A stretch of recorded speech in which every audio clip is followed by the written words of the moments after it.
This could be anyone's worst nightmare. You have achieved everything on paper. You have a big house, you have that dream job that everybody wants, and you have that beautiful family. Yet you feel empty. Well, first, congratulations. If you have achieved all these things, that means you're probably smart, you're extremely hardworking, you're very dedicated, definitely a high achiever. So congratulations. However, if you feel that way, which is this dissatisfaction and feel like something's missing your heart, despite doing all that, you are probably a little bit codependent with the society for validation. Look, if all these things that you have achieved was from a genuine place of your heart, you would feel none of this. You would feel, in fact, genuinely happy and satisfied and fulfilled. However, the reason why you're feeling the way that you feel is because precisely something is missing. And typically in these cases is yourself. You have traded your soul and you have ignored your real identity for something of externally because you feel maybe sometime in your past life that this is the only way to get whatever you needed or whatever other people tell you that you should get, whatever is the symbol of success.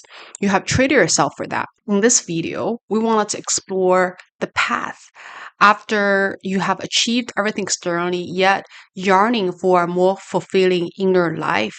What are the things you will likely go through? And what is the right way to think if you feel this inevitable emptiness, if you have always lived a life that is not aligned with yourself? I want to start with my own personal experience. I had struggled with years of toxic relationships, friendships, even family members and bosses in my life. And I just had enough at some point in my life. I knew these people were not supposed to be in my life. So I started to cut them off one after another until the very last person. And once I had cut them off in my life, I just had this massive mental breakdown. Later on, I realized that was because it was a collapse of my value system. It's like this tower moment in a tarot card, if you guys know tarot. Basically, we were wrongly programmed our whole life that we're chasing something that wasn't our real truth. Once we realized that, we could no longer oversee it. It's so clear as day and night to us that this is a lie. That's when your whole world will collapse. And for me, that lie was that for my entire life, I always thought that I needed to work harder and harder to get the love from somebody who doesn't approve of me. And that's probably because my childhood trauma. But I always thought that I needed to earn other people's love.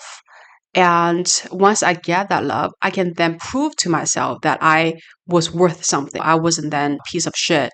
And if I didn't have that, then I will be depressed because I could never disprove to myself that I was not a piece of shit. When I discovered that, I was tired of doing this over and over again because all I attracted was a slew of people who will just take advantage of me, who will abuse me, who will then abandon me, who will go behind my back. I couldn't figure out why I kept attracting these people because deep inside I had a core belief.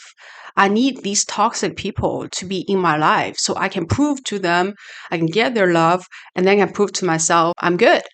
And I realized that that wasn't the path I wanted to be on anymore. So something got to change.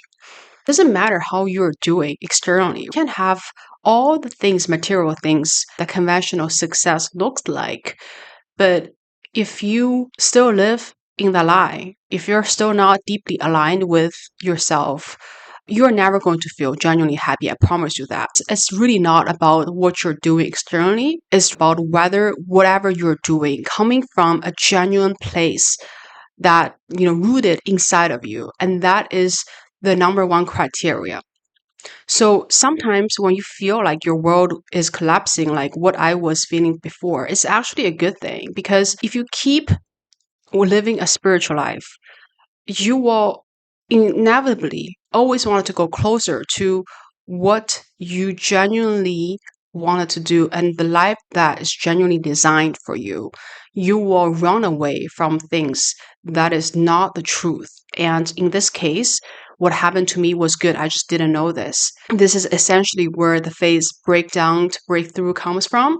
What will eventually happen, and hopefully you can be in that place after you feel this emptiness as well, is that you need to elevate yourself to energetically match where you want it to be, right? Like now you're here because the way that you live your life just was a huge lie, and you need to elevate yourself to here. So there's a gap that you need to fill. In quantum physics, any kind of particle, if they wanted to get from a place of lower energy to a higher energy, they need to absorb the energy, right? Like the energy needs to come from somewhere. And in this case, inevitably, you're going to go through a transformation until you reach your goal. So how do you rebuild your inner program?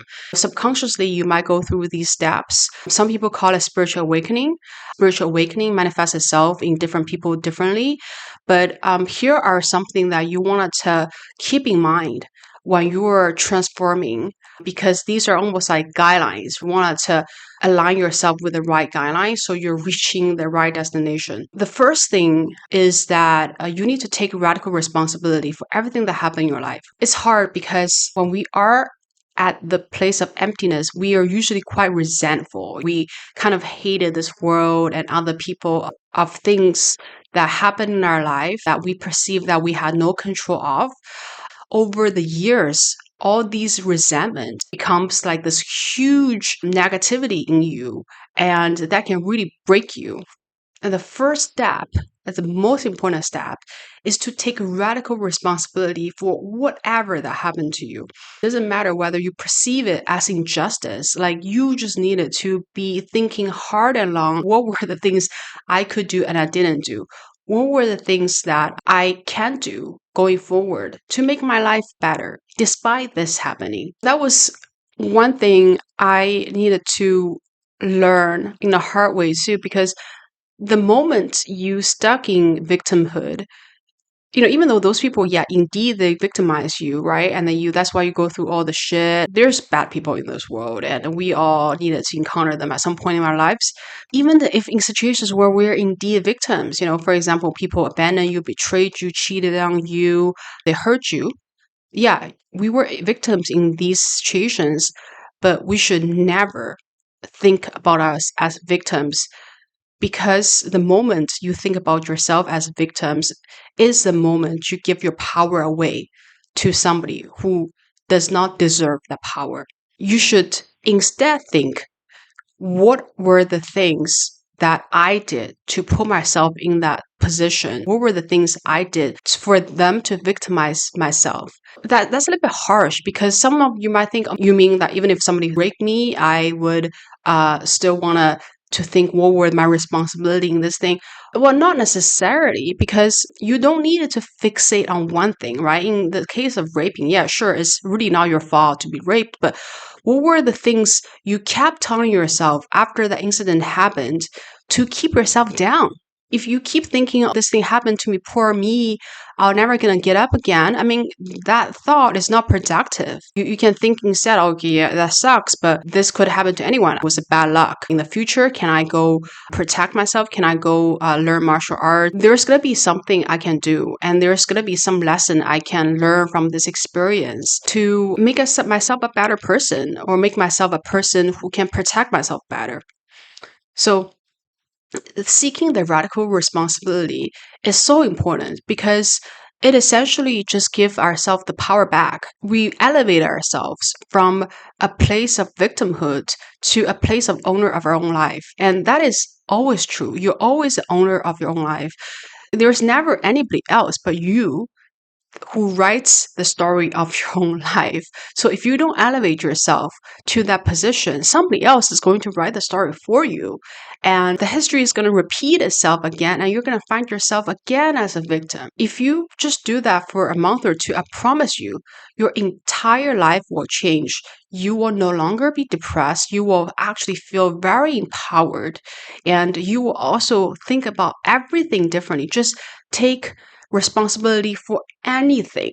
Doesn't matter how impossible it seems on the surface, find something you can take responsibility for, and your life will change. I promise you that. Second thing is, this is a stage where people naturally go into, but even if that's not the stage that you find yourself in, like I encourage you to think about the purpose of your life. A lot of people are running for the sake of running.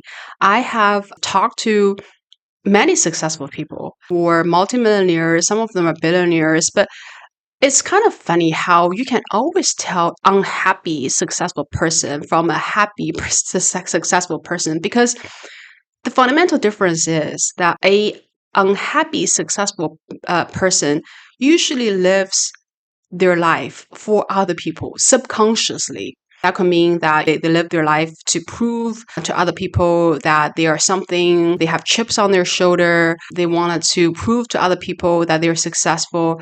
Something, it's never coming from a place of genuine inner knowing. A happy, successful person knows the reason why they're doing whatever they're doing. The reason is not necessarily making more money or getting more fame. There's a deeper reason, a reason that resonates so much with them. They're willing to dedicate their time and their energy to it. That is a huge difference. And according to existential nihilism, life has no objective meaning or purpose. So what it means is that your purpose is essentially whatever you want it to be. Initially, when I stumbled across this and I just one day realized that we're just so insignificant in the scale of universe. Frankly, even if we die or we live, like it doesn't really make a difference to the universe. Initially, I felt so morbid, but it was the most liberating thing I've ever felt. This whole process of self-discovery, because that means you can be whatever you want. You can be a billionaire. You can be a artist. You can live in Africa. You can live in the middle of the Amazon jungle. Like it's really, really up to you. There's honestly no, you must do this. None of those things is true. You are your own master of life. Because there is no meaning of life. Therefore, whatever meaning you give it to life becomes your meaning or purpose of life. And just as Viktor Frankl said, the greatest task for any human being is to find the meaning of your life. Sometimes it could feel like, so what am I going to do now? I always knew that I had this goal to work on in the past, and now I have no goals. Is that what you're trying to tell me? No, what I try to say is you're just going to be patient for the whole process, because finding the meaning of your life is really evolution instead of a revolution. You might not find it tomorrow. And even if you find it tomorrow, it might change. You have your whole life finding it. But the pursuit of it is the meaning of life itself. So don't ever give up. The most important thing is to do something that feels aligned with you at that point of time. And you need to do it for yourself and not for whatever external reason. And the third thing you should do, some people might already do it subconsciously, is something I call hermit phase. And this is basically a phase in spiritual awakening. A person would go through a phase of withdrawing from the society. They might be extrovert before and they might have a lot of friends, but all of a sudden they're not interested anymore. And all they wanted to do is just to spend time with themselves and regroup and maybe read books or do whatever they wanted to do, but like not really seeing other people. And me, myself, I went through this process, and I believe it was because when there's such a intensive process of expanding your energy so you can make that quantum leap to being a higher frequency, you really don't have enough energy for everyone around you. You really need to just reserve all the energy for yourself, do whatever introspection so that you can elevate yourself. That is a really good process. If you find yourself doing it, keep doing it until you feel ready. Don't rush the process. And if you're not doing it and you feel lost, honestly, I would encourage you to even do it, even if you don't feel like it, because our thought is the biggest indication of whether we have healed and live a life that is aligned or not. If you are by yourself and you feel shut all the time, like you feel like you're a prisoner of your own thought, that is an indication that there's still a lot of healing that you need to do. And if you feel happy and content when you're by yourself and not seeing other human being with no activity going on, you still feel good, that means you're good. Going through the hermit phase is very necessary for a person to develop themselves spiritually and just as a complete human being. And the last I want to say is, and I also encourage you guys to think about, what is the why of your purpose? And to be honest with you, that the why should always be love. Love is the answer. Love is the answer of everything. And this is something, I'm not talking about romantic love at all, right? In fact, your life doesn't need to have anything to do with romantic love. We can live a happy and fulfilled life without romantic love. I think the society give too much credit to romantic love. Like we need to find our soulmate to be happy. No. If you are your own soulmate and you love yourself and you are happy and acceptant of who you are and you're pursuing your life's purpose, you don't need anyone. Okay, romantic love is a human invention. We place too much credit on that for our whole happiness. But love is the answer. The love that you have for you, yourself, a being, for other people, for the world, for everything and anything around you, right? Like that universal love is the answer. And once you have cleansed all the shit out of your life, including negative energy, toxic people, your false belief, programming, conditioning from society, conditioning from other people, all this junk out of your life, you realize that you have now a capacity to love deeply. And I remember when I was going through that process, I would love just bird chirping, just like walking on the street and love cleaner. You feel we are one with the universe, right? Like we are always one with the universe. And everybody in this world, no matter whether they're a prisoner or whether they're a president of the country, all of them, all of them are our brothers and sisters. We're never alone in this world. We all share basic humanity. We all share the same kind of feelings. We all go through very similar things. We are brothers and sisters. And our greatest mission is to love anyone and to love our own life.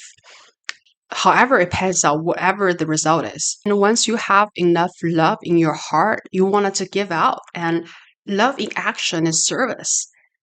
I know that a lot of you guys were serving other people. Doesn't matter whether you're serving business or whether you're serving organizations of all kinds, other human beings, animals. Like you're probably doing that already before you start this journey. But this time service is different because this time your service is something that you do without anything in return. You just wanted to serve. You feel great love in this process of serving. It doesn't matter what the result is. You just wanted to do it, and doing it gives you that full body of life and energy and makes you feel alive. That's when you can start to live a more sustaining life where you can go out and achieve, but you won't feel empty. In fact, you'll feel fulfilled by your endeavor because every single thing that you do is genuinely coming from inside of you and it's not from anything externally. And that's when you can then live a greater life. I wanted to describe to you the whole process when after you feel empty inside and you go on a journey of rediscovering yourself. But I also wanted to encourage you to now already thinking in these lines and start the process of step number 1. There are people who said that you gotta love yourself and accept yourself and manifest and whatever so that you can heal. I don't think so. I don't think you can do any of these things and heal just like that. I think you needed to clean out a lot of junk, false programming inside of you before you can heal for real. Please start number 1, which is radical responsibility that will make you discover a lot of your false programs and trauma that's stuck inside of you. And we're all on this journey together. The journey of spirituality is a journey of life. You will never be finished. It will just be a continuous journey. So I wish you all best of luck. And I would love to hear from you that whether it's something that you have experienced or what stage are you at now in your own self-discovery journey. Let me know down in the comment section. And please like and subscribe to my channel and see you all next time.